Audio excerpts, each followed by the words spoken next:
믿음으로 사는 삶 오늘 65번째 시간입니다. 여러분 지금 우리 12장, 11장은 계속해서 죽은 나사로가 살아난 사건이 기록되어 있죠. 이것은 여러분 엄청나게 중요한 죽음까지도 끊어내고 죽음까지도 다시 살리시는 생명의 주님, 부활의 주님이 누구신지, 특별히 유대인들이 믿지 않는 하나님의 아들 예수 그리스도가 그 일을 하셨다는 이 사실을 믿을 수밖에 없는 일이 유대인, 특별히 바리새인들 앞에서 이 일들이 등장해요. 그러나 여러분, 이 일은 우리 안에만 소문날 것 같지만 이 소문은 결국 헬라인, 이방인들에게까지도 소문이 나서 온 무리가 오늘 말씀해 보니까 예수를 믿고 따르는 일들이 있어요.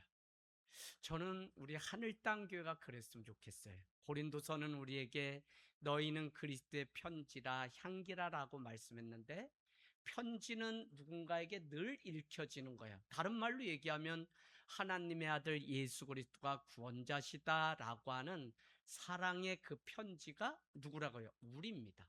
그래서 세상 가운데 살아가는 성도의 삶, 그래서 믿음으로 사는 삶이 중요한데, 우리가 편지에 또 한 가지는 향기입니다.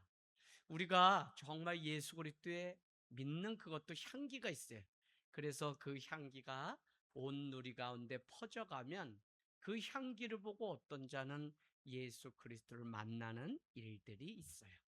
어쨌거나 죽은 나사로가 살아나게 되었을 때 그 일을 기념하며 유월절을 엿새 앞두고선 어떤 일이 생기냐면, 마리아와 마르다, 나사로의 오라비가 살아나는 그 가정 가운데 마리아라고 하는 여인이 계산하지 않은 채 300데나리온에 해당하는 그 향유값을 깨뜨려 주님 앞에 드렸다는 거예요. 여러분, 이 사실을 보고 곡간직이었던 가룟 유다라고 하는 재정을 보는 자는 저 300데나리온을 다른 복음서에 보면 왜 허비하느냐 낭비하느냐라고 얘기해요. 그러나 이것은 낭비나 허비가 아니라 주님의 마지막 장례를 준비하는 마리아의 믿음입니다. 가만히 생각해 보면 이 사실이 왜 중요하냐면, 우리 인생 가운데도 누구에게나 깨트려야 될 향유옥합이 있는데 항상 타이밍이 중요해요. 그래서 성경은 때와 시간에 대해서 우리에게 항상 말씀해요. 형통한 날, 공고한 날에도 여호와 하나님을 찬양하고 그분 이름 앞에 예배하라고 우리에게 잠언서가 말씀하는 것을 보고 전도서가 말씀하는 걸 보면 그 때와 시기는 너무 중요해요. 그래서 우리는 계속 요한복음을 통해서 나의 때가 아니라 하나님의 때를 이루려고 하는 예수 그리스도, 그래서 오늘 이 본문도 결국 죽은 나사로가 주인공일 것 같지만 유월절 십자가를 지기 위해서 걸어가시는 여전히 예수 그리스도가 주인공이라는 사실을 우리는 놓치면 안 돼요. 그런데 무엇이 중요하냐면, 어떤 인생이든지 자기의 때에, 하나님의 때에 깨트려야 될 향유 옥합이 있어요. 우리는 흔히 내일 할게요, 모레 할게요 라고 말을 하지만 주님의 순종은 그것이 아니라 내가 30대, 내가 80대, 내가 50대 상관없이 우리도 마리아와 같이 내 인생을 깨트려 드려야 될 향유옥합이 있어요. 누가 행복하고 누가 주님의 제자냐면, 지금도 하나님 앞에 내 삶을 깨트려서 드리기를 갈망하는 그 마음이 우리 가운데 있다면 그 신앙은 분명히 살아있는 신앙이에요. 이것이 깨트려 드렸다는 것이 물질의 문제가만 아니라 내 건강, 내 시간, 나의 있는 모든 이 평안과 기쁨을 하나님이 주셨으니 하나님께 돌려드립니다 라고 드리는 것이 시간이 바로 오늘 이 예배고, 하나님 내 생명도 주님의 것입니다 라고 우리가 여기면서 살아가는 자가 무엇을 하는 것이냐면 사랑을 해요. 결국 사랑은 생명을 드릴 때 사랑이 완성되기 때문에 내 생명을 하나님 위해서 드리는 향유값을 깨트린다. 그러면 이것도 결국은 하나님 앞에 사랑을 보여드리는 일이에요.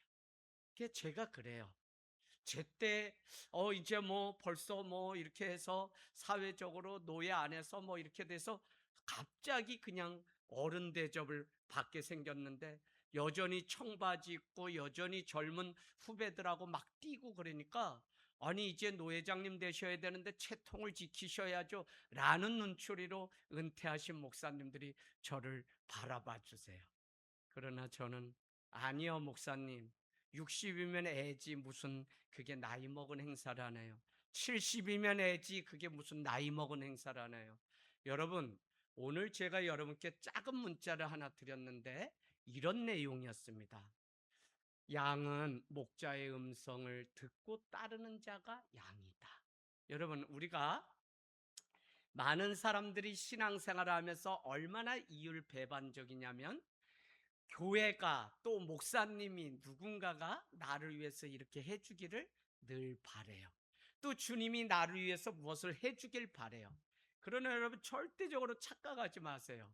내가 양됨을 스스로 그 정체성을 지키는 그것은 누가 해줘서가 아니라 내가 주님의 음성을 따를 때 주님도 사람들도 너는 나의 양이구나라고 인정해 주는 건데 우리는 내가 내 정체성을 지키기 위해서 양으로는 살지 않으면서 나를 양으로 대해주고 양으로 사랑해달라고. 그래서 이 조선이래 대한민국의 이 신앙은 너무 교회를 다니면 애기가 돼버려 애기가. 근데 애기가 아니라 정말 내가 신자됨의 그 영광을 지켜내기 위해서 향유값을 깨뜨리고 내가 주의 음성을 따를 때 너는 내 양이라고 말씀한 그 양됨을 지켜내는 것은 누가 해주는 게 아니라 내가 그것을 지킬 때 양이 되고 내가 그것을 지킬 때 한 교회의 거룩한 성도가 되고 내가 주님의 그 말씀을 따를 때 우리는 주님의 온전한 제자가 되는 것이지 누가 너 내 제자 누가 내 양이다 라고 해서 되는 정체성이 아니라고요. 그러면 여러분 절대 착각하시면 안 돼요. 내가 오늘 예배 내가 오늘 이 말씀 가운데 사모함으로 나올 때 내가 예배자가 되는 것이지. 그래서 여러분 주일 그 속으로 보고서를 보고 얼마나 신이 나고 기뻤는지. 그래도 11번의 예배 시리즈를 통해서 이제 귀가 열려서 말씀이 들리고 이제 눈이 열려서 조금 알 것 같아요. 그래서 사모하고 기뻐서 막 달려온다고 써놨는데 거기가 어디냐면 여러분 놀라지 마세요. 3시 넘어서 끝났어요. 어디예요? 이 마르다 교회. 기쁘면서도 잘하고 있구나. 근데 좀 일찍 더 일찍 알았으면 좋았을 것을. 그랬는데도 지금이라도 늦지 않고 얼마나 자기의 신앙을 고백할 수 있는 자가 되었는지 이게 우리의 신자됨을 증명하는 자기 믿음의 고백이었어요. 주는 그리스도요 살아계신 하나님의 아들입니다라고 고백했던 베드로의 그 고백은 너는 장차 교회 음부의 권세가 해하지 못할 교회가 되리라라고 주님이 축복하신 것을 보면 우리 하늘 땅 교회가 우리가 교회됨을 하나님이 인정해 주는데 그걸 또 인정받는 그건 뭐냐면 우리가 주님 앞에 온전한 신앙 고백을 드릴 수 있는 신자가 될 때 우리는 교회가 교회돼요. 저는 이게 참 너무 중요하다는 사실을 왜 그러냐면 베어드 선교사는 저희가 여수서부터 이미 만났던 선교사님인데 그 발자취를 따라가 봤더니 어디까지 가냐면 그 처남 그 안에 막 해서 여러분 저기 대구 제일교회로 마산으로 또 뭐 여러분 밀양으로 사방으로 막 이렇게 그런 거 하면 호주에서 데이빗 선교사가 부산으로 오게 되었는데 그 온 지 4일 만에 죽었어요. 그럼 세상은 개죽음이다라고 말할 수 있지만 선배 선교사가 한국 땅을 밟았다. 그 죽음을 보고 후배 선교사들이 가만히 있을 수 없어서 70명의 호주 선교사들이 대거 이 부산항으로 들어오게 되면서 복음이 마산까지. 그래서 마산에 가면 70명의 호주 선교사들의 묘역이 또 남아있더라고요. 얼마나 마음 가운데 감동이 되는지. 참 누군가 볼 때는 4일 만에 복음도 전하지 못하고 죽었구나라고 말할 수 있는데 아니요. 선배의 죽음이 땅에 떨어져서 하늘의 미랄이 되니까 70명의 호주 선교사들이 대거 들어와서 복음이 삽시간에 퍼지는 일들이 있었습니다. 여러분, 가난한 자들에게 주어야지 이걸 왜 허비하고 예수님을 위해서 드리냐라고 말하는 가룟 유다를 향해서 예배자라고 했나요? 성경은 뭐라 그랬어요? 도둑이라고 얘기했죠. 어디에 나와요? 여러분 다시 한번 복습해 보세요. 6절, 12장 6절. 예수님은 그를 도둑인데 이것을 빼앗아서 자기의 것으로 삼으려고 하는 가룟 유다 안에 있는 그 자기 욕심을 주님은 다 알고 계셨던 것입니다. 그러면서 주님은 8절에 이렇게 얘기하죠. 가난한 자들은 항상 너희와 함께 있지만 나는 너희와 항상 있지 못하다. 그러니 오늘 어떻게 해요? 나의 장례를 위해서 향유값을 깨뜨린 이 마리아의 믿음, 그때를 놓치지 않고 향유값을 깨뜨린 이 여인의 이름을 기념하고 기억한다고 다른 복음서는 우리에게 말씀하고 있어요. 이 말은 다른 말로 뭐라 그랬죠? 얘들아, 너희가 정말 가난한 자들을 위해서 이 향유값을 깨뜨리기를 원한다면 가난한 자들이 지금 네 눈앞에 있는데 그러면 지금 도라는 얘기인 동시에 나는 떠나지만 너희가 진짜 그게 너희의 본심이 맞다면 가난한 자들은 언제든지 너희가 도울 수 있으니 그 사실을 잊지 말고 가난한 자들을 늘 돕기나 하고 오늘은 나의 장례를 준비하는 마리아를 꾸짖지 말라는 의미로 말씀하고 있습니다. 여러분, 우리는 퍼즐을 맞춰요. 퍼즐은 뭐냐면 요 한 조각을 모아서 우리는 어떤 그림을 그려요.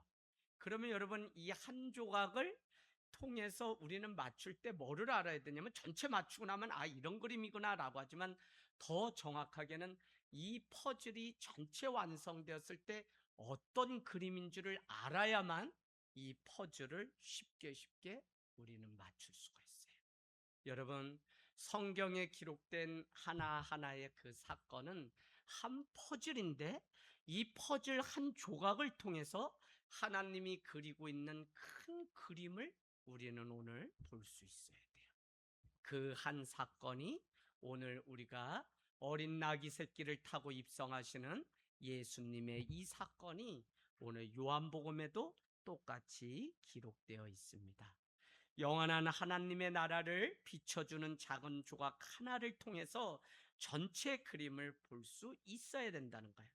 그런 면에서 유월절을 지키기 위해서 예루살렘으로 올라왔던 사람들이 예수님의 소식을 듣고 베다니로 달려가게 되고 예수님을 정치적 해방자로 모시면서 종려나무 가지를 흔들고 있지만 그들이 보지 못했던 하나님의 큰 그림은 뭐냐면 하나님의 나라의 영원한 그림 속에 종려나무 가지를 궁극적으로 흔드는 이 일은 바로 원수의 피가 아니라 자기의 피 흘림을 통해서 하나님의 나라를 이루어 가시려고 하는 주님의 십자가를 볼 수 있어야 돼요.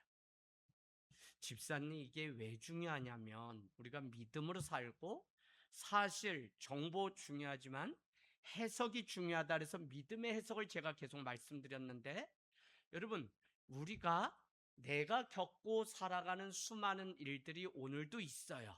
근데 내가 무슨 죽을 병이 걸리고 뭐 이랬다가 살아났다 이래서 정신 차리고 하나님 앞에 와서 예배할 것 같죠?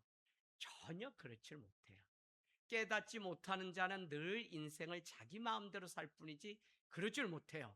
그게 왜 그러냐? 이 큰 그림을 보지 못해서 그래요.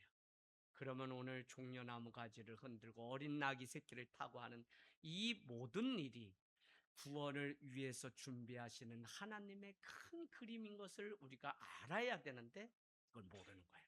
그러고 보니까 우리도 살아가다 보면 친구의 관계도 깨지고 사업 같이 파트너가 배신도 하고 일도 잘 되지 않고 남편이 문제 생기고 아이가 문제 생기고 내 몸에 육신의 질병이 생기고 얼마나 많은 퍼즐의 조각을 가지고 우리는 살아가는지 모르는데 큰 그림 주님의 뜻을 이해하지 못하면 오늘도 우리가 할 수 있는 것은 감산 일절도 없고 불평과 원망밖에 없는 거예요.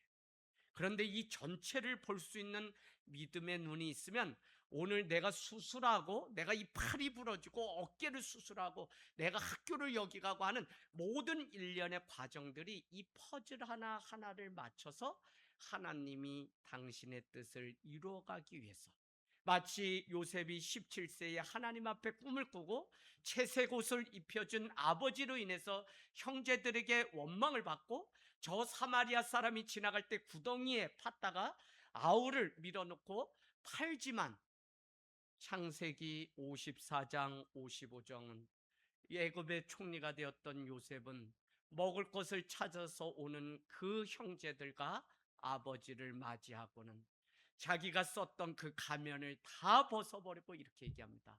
형님들, 한탄하지 마소서. 형님들이 나를 이곳에 판 것이 아니라, 팔았었죠 원래, 판 것이 아니라 하나님이 나를 먼저 보내서 당신과 이 백성을 구원하시려고 저를 보냈습니다. 할렐루야.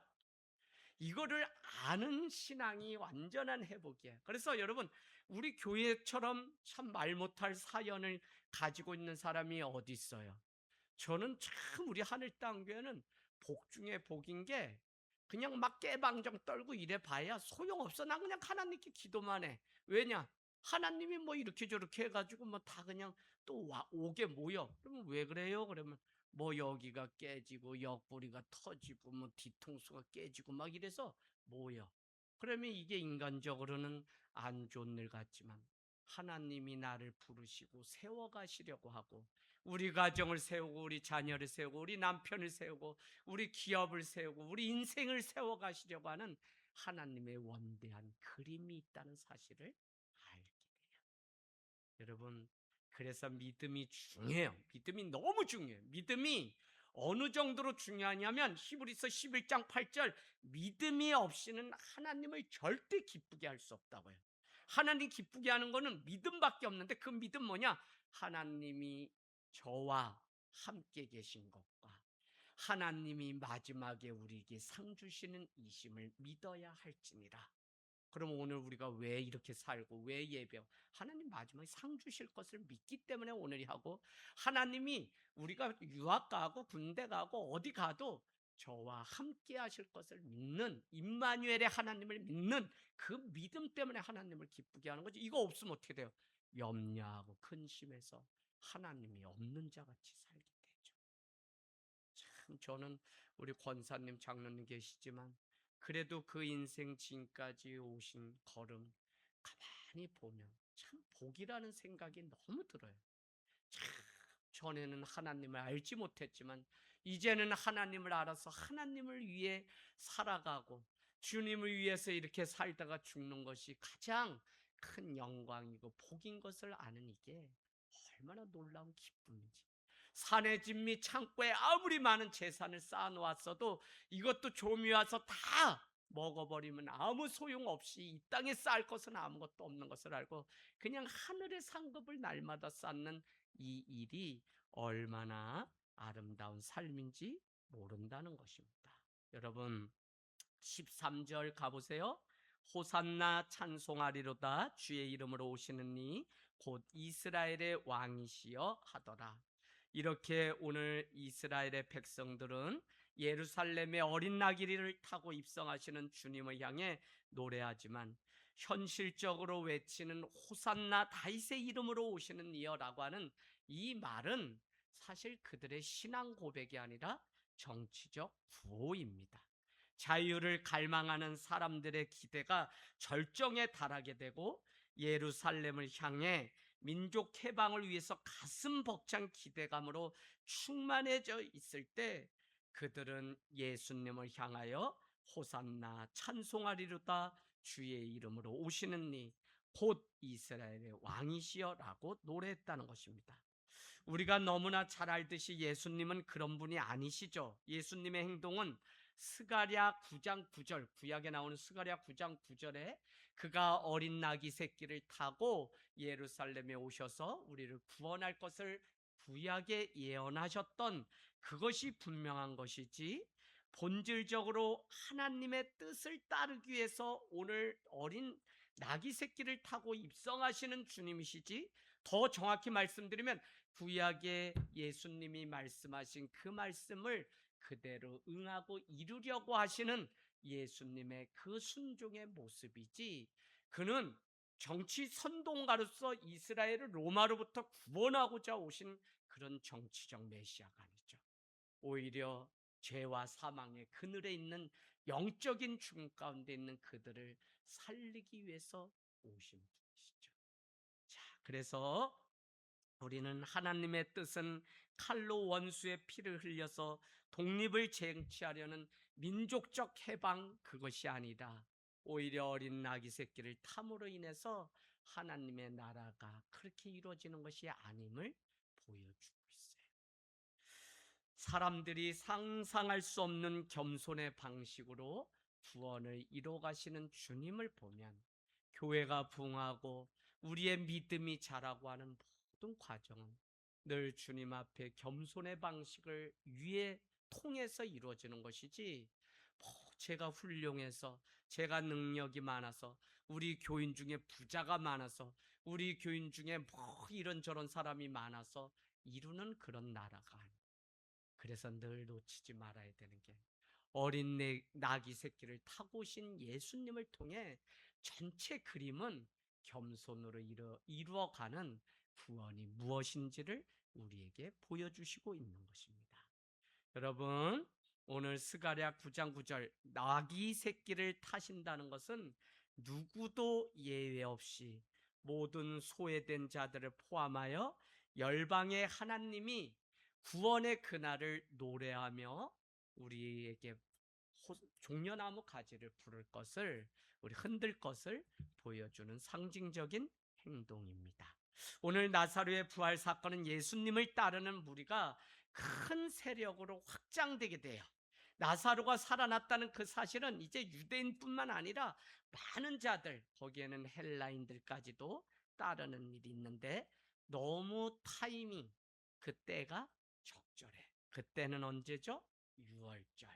6월절은 애굽에 포로되었던 이스라엘 사람들이 해방받았던 그날, 바로 어린 나귀 새끼를 타고 점점 그 근처에 다가오시는 예수님의 모습을 우리는 볼 수 있습니다.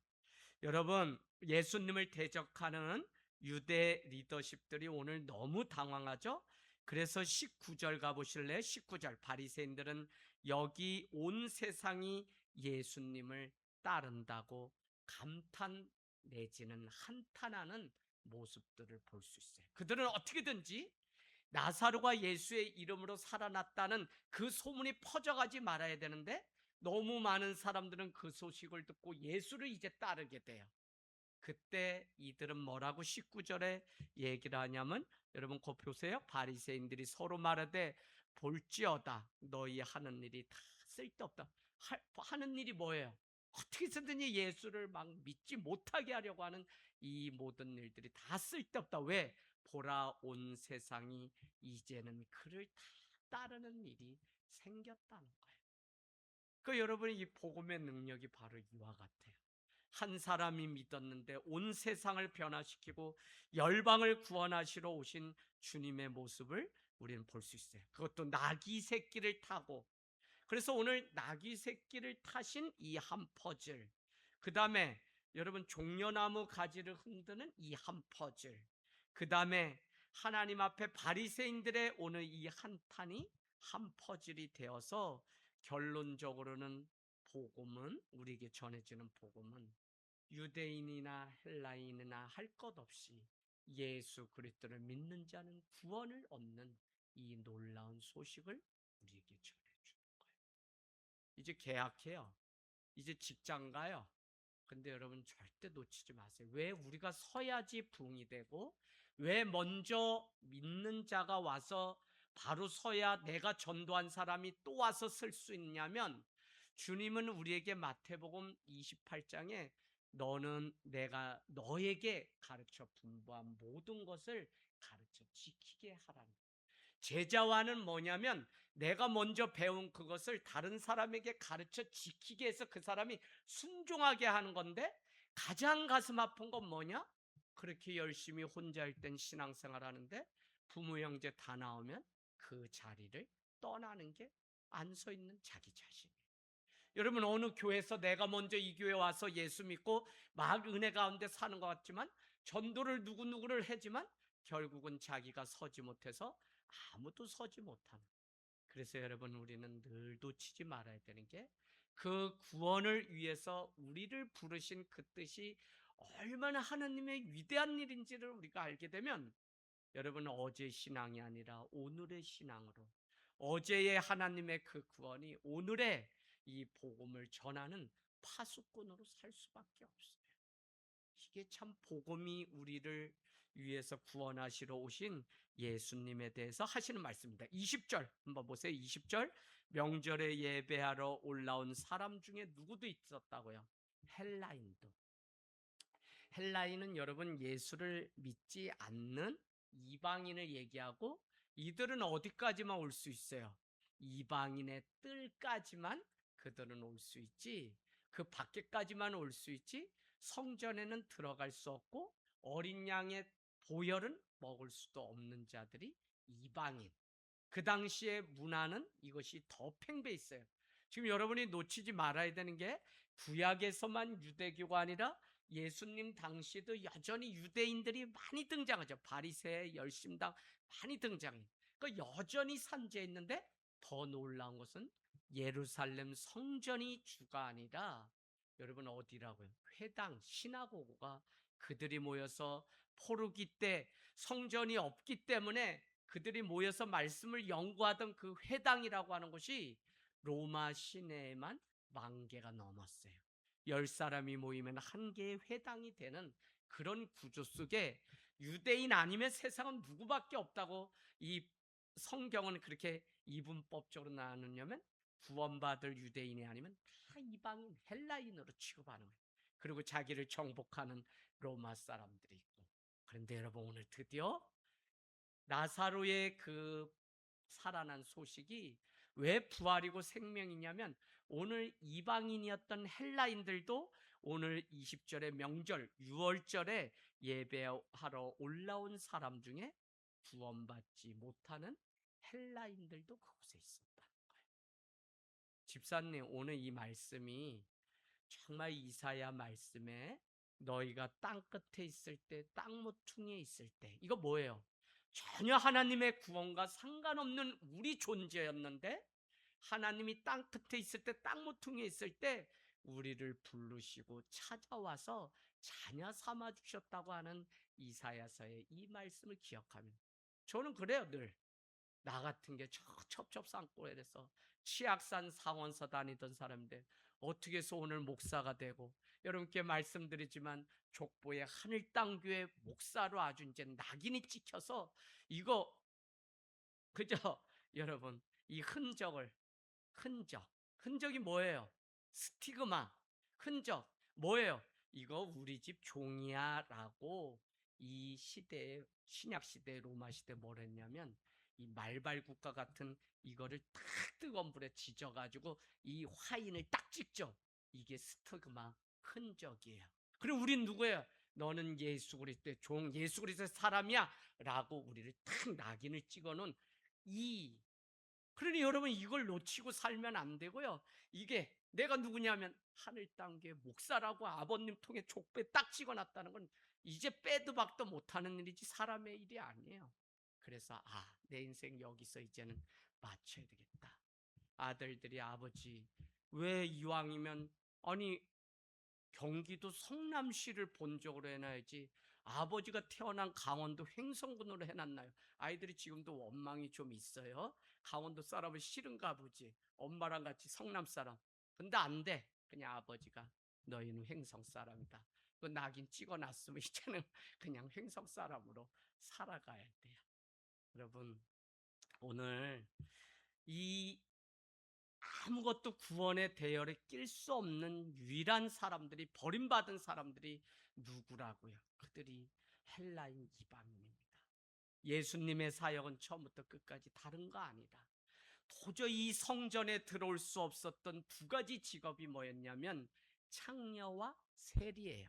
세리는 이 돈을 받아다가 로마에 바치니까 같은 민족이었던 이스라엘 이 사람들 유대인들이 가장 싫어했던 직업이 뭐냐면 세리예요. 왜? 우리를 팔아먹은 이 매국노들, 이런 의미예요. 창녀, 뭐 이렇게 성정 근처에 있는 이 창녀들 우리 많이 등장하지만 율법을 준수하고 아무리 하나님 앞에 성전 제사를 지내도 구원받지 못하는 유일한 직업을 말하라면 창녀와 세리인데, 예수님은 그들에게 찾아가서 그들과 식사를 하고 구원의 문을 여셨다는 거예요. 그러니까 오늘 나사로의 이 한 사람이 살아난 이 일은 계속적으로 복음은 능력이 돼 소문이 되고 소문이 되고, 그래서 여러분, 나 한 사람이 이 복음의 능력 가운데 살아가고 이 복음의 능력과 기쁨이 우리 가운데서 떠나지 않으면, 여러분, 우리 기업 예배 드려요? 그 기업 예배 드리는 거 그냥 여기서 한 달에 한 번 우리 예배 드린다, 이 목적이 아니야. 온 직원이 내가 믿는 하나님을 다 믿고 우리 회사가 하나님 앞에 거룩하게 다 예배하자, 이게 기업 예배 목적이지. 여러분, 그냥 한 달에 한 번 그냥 이번 달 수익 많이 나게 하시고 사고 없게 해주세요, 이게 아니에요. 아시겠죠? 그러니까 여러분, 우리 한 사람이 이 복음 가운데 가면 저기 베트남에서 왔던 어디서 왔던 이 이방인들도 예수를 믿고 예루살렘 성전의 유월절에 올라왔던 이와 같은 일들이, 이게 복음의 능력이에요. 여러분, 전 복음의 능력을 우리 하늘 땅 교회를 통해 매일 느껴요. 왜? 다 멀리서 와. 멀리서.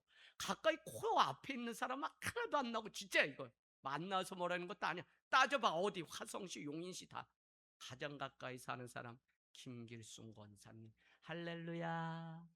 권사님 왜 어제까지 웃더니인지 안 웃으세요? 벌써 또 8, 9초 졌는데 주님 또 안 기쁘신가 보다. 할렐루야. 기뻐야 돼. 기뻐야 돼. 자, 그래서 오늘 그들의 그 방문, 헬라인의 그 방문은 온 세상이 예수님을 따르면 어쩌면 좋으냐라고 두려워했던 바리새인들의 한탄과 단짝을 이뤄요. 뭐냐면 이들이 다 예수를 믿고 따르는데, 온 세상이 다 그를 따르는데 어떡하냐라고 말하는 이 바리새인과 어떻게든지 구원의 대열에 함께하려고 하는, 절대 이 성전에 들어올 수 없는 이방인 헬라인들과 반대가 되지만, 믿음이 반대지만 짝을 이루어요. 이것은 너무 극명하게 복음을 붙들고 사는 사람과 그렇지 않은 사람의 삶이 어떤지를 우리에게 보여주고 있는 것입니다. 여러분, 관람객이 아니라 예배자로 살았던 이 이방인 헬라인들, 그런데 이들은 성전 안에도 못 들어가요. 이방인의 뜰까지 밖에 들어갈 수 없어요. 유월절에 먹는 어린 양 그 피도 먹을 수가 없습니다. 그런데 그들이 참 성전으로 오신 예수님, 유월절 어린 양의 성취를 위해 오신 예수님을 찾았다는 것은 상상할 수 없는 더 깊은 의미가 있는데, 23절에 보니까 예수께서 대답하여 이르시되 인자가 영광을 얻을 때가 왔도다. 이것은 무슨 승리했다는 의미가 아니라 십자가를 질 때가 왔도다.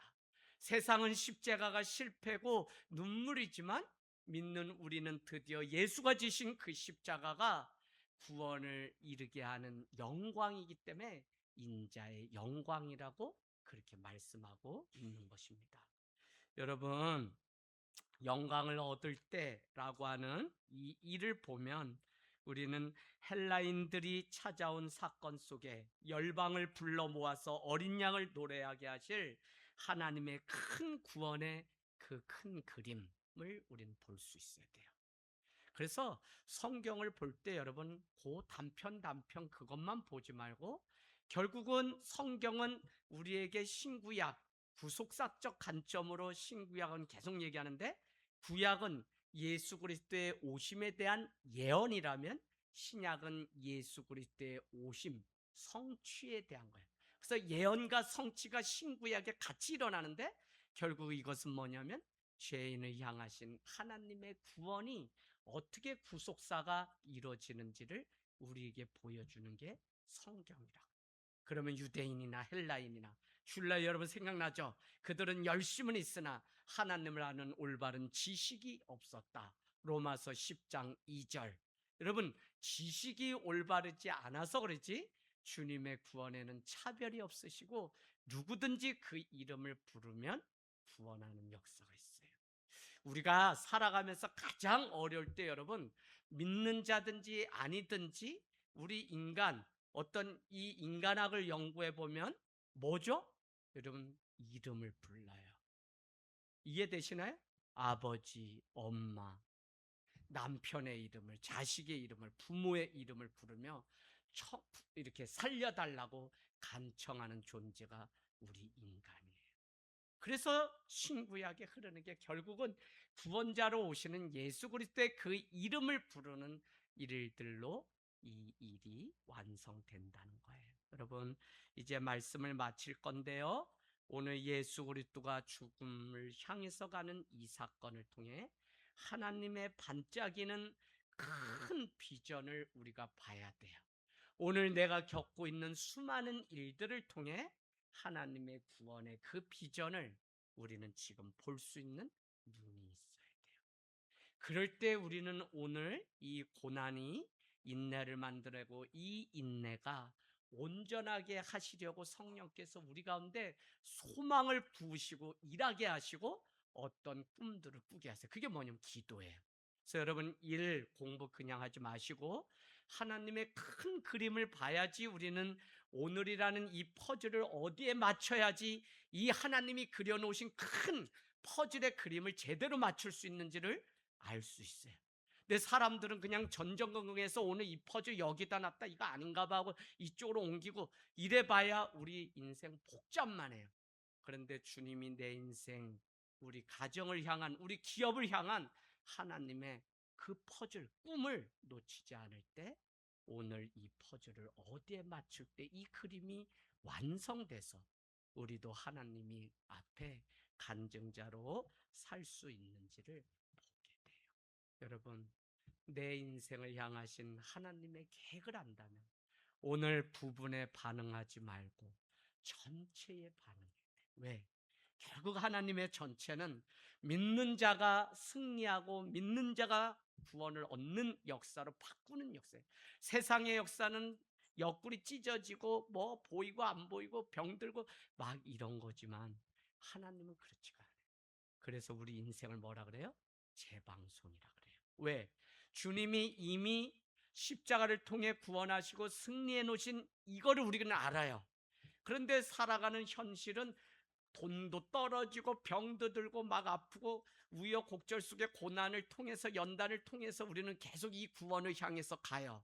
그때 놓치지 말아야 되는 게 예수 그리스도의 부활, 예수 그리스도의 구원이 이미 이루어진 사건이고 우리도 그것을 위해서 달려가는데 주님이 이뤄놓으신 그것을 우리는 오늘 재방송하니까 현실에는 불안도 하고 염려도 있지만 결국 오늘 아침 박찬호가 승리했다는 소식을 듣고 9회 말까지 재방송을 보는 우리는 결국은 승리했는데 라고 하며 조마조마한 마음을 내려놓는 것처럼 이 땅에 살아가는 사람이 삶이 별 볼 없는 것 같아도 결국은 주님이 다 이루었다 승리하신 그것이 저와 여러분의 인생인 줄로 믿습니다.